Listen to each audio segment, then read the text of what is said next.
It's one thing to just forget whose hand you've been shaking. It's quite another to, pull us out of Afghanistan and completely embarrass the nation and our military. And that's when his poll numbers fell. They're rising again. I will say they're going up a little bit as the gas prices go down.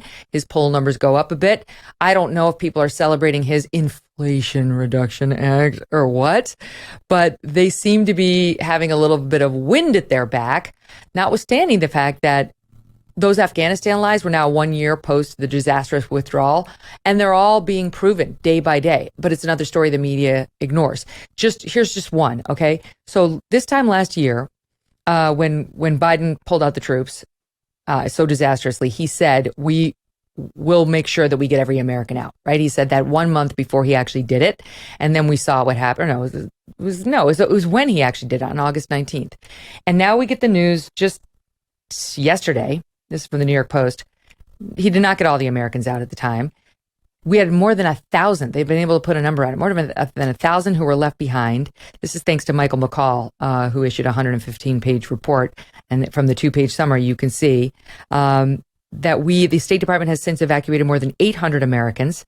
Outside veterans groups have evacuated several hundred more, meaning well over 1,000 Americans had been abandoned, contrary to this promise by the president back on August 19th, 2021. Listen, SOT 1.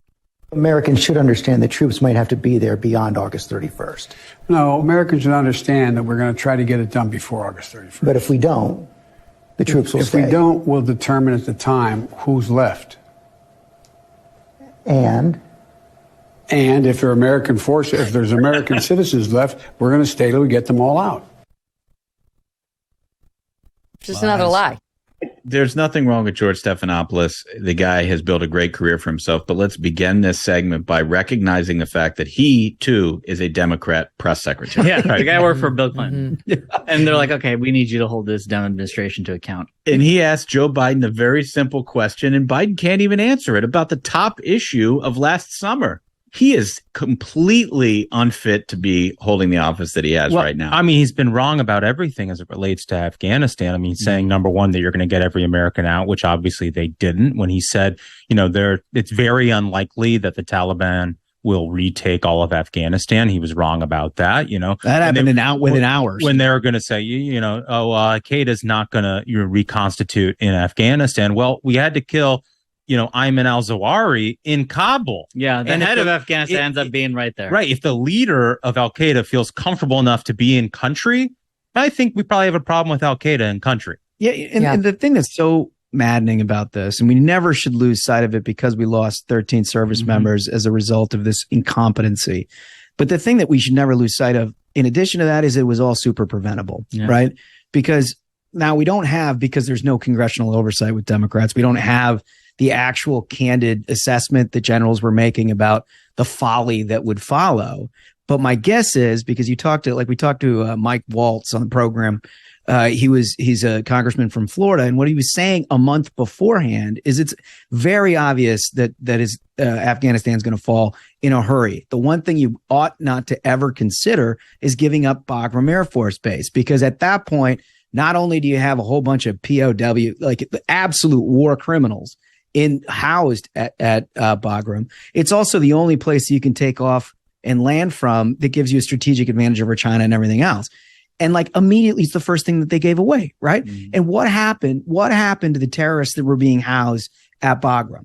They put on a suicide vest, and they are the ones from Bagram that set off the suicide bomb that killed the 13 Marines. All of this was information that was very, very easy to ascertain ahead of time. But remember, Joe Biden's his only goal was to make sure that he could celebrate the 20th anniversary of 9/11 by saying he was out of Afghanistan. It was a political goal. It had absolutely incredible consequences for our servicemen and women, for the people who were helping them in Afghanistan. And now the country is absolutely in flames, and we just gave away all kinds of progress that we had blood, sweat, and tears to try to achieve over the last 20 years. So he got his photo op. We got 13 dead service personnel. We left 1,000 Americans behind that we then had to spend the past year trying to find. Who knows how many more there are.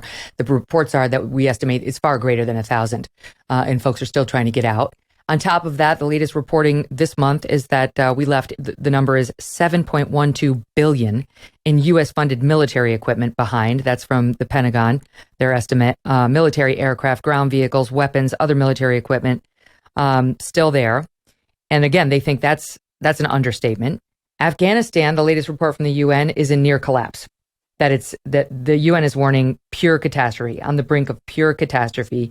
Massive hunger there. Only, I think it was, I want to get my number correct. I have it in front of me. Nearly half the country faces acute hunger. 43% of their population is living on less than one meal a day.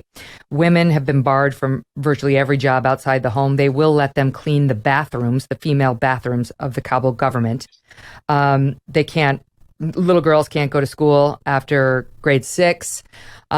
This is all, contrary to assurances we got from Joe Biden about how everything was in hand and this wasn't going to happen. And, it was time to leave no matter what. And I realize that we're not the policemen of the world, but it's a disaster. And you point out the leader of Al-Qaeda gets shot like he's walking around. It's like the Jersey Shore for him there after we were told that they would not be housing Al-Qaeda.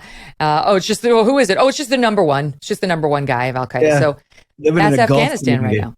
His roommate was a contributor to the New York Times. Yeah, the guy who owned the house wrote this article in the New York Times about how, hey, you listen to the Taliban, they're not that bad.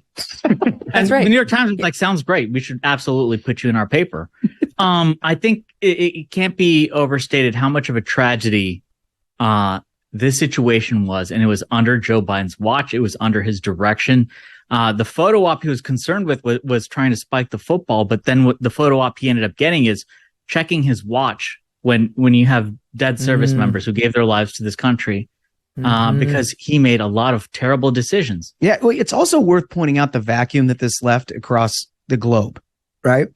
There was an immediate reaction from Vladimir Putin, an immediate reaction from Xi, an immediate reaction from Iran that concluded very quickly that this administration didn't have this shit together, right? And then they could basically do whatever the hell they wanted without consequence for the first time in a very long time. And so you see quickly world events unfold. Ukraine, you have to ask a very serious question about whether that ever would have happened if we wouldn't have just embarrassed ourselves and demeaned the sacrifice of our soldiers in Afghanistan only a few months before. Right? You got to imagine that China has a very different approach to Taiwan, knowing that you don't have Bagram Air Force Base off of your eastern part of your country or your western part of your country any longer. And you now have strategic advantage and air power over all of that. Right. So all of this stuff is not done just in a silo. Or to add one more thing, you got the old Obama bros and now, the Biden folks trying to bring the band back together to re-enter, the Iran nuclear deal. And you got John Kerry there, with doing his thing. Meanwhile, you've got Iran trying to kill Mike Pompeo and John Bolton. Yeah. Do you ever wonder if your vitamins are working? Clinical studies show Healthy Cell's new ingestible gel technology called microgel delivers maximum nutrient absorption, 165% more than tablets. Think about that. It tastes great too.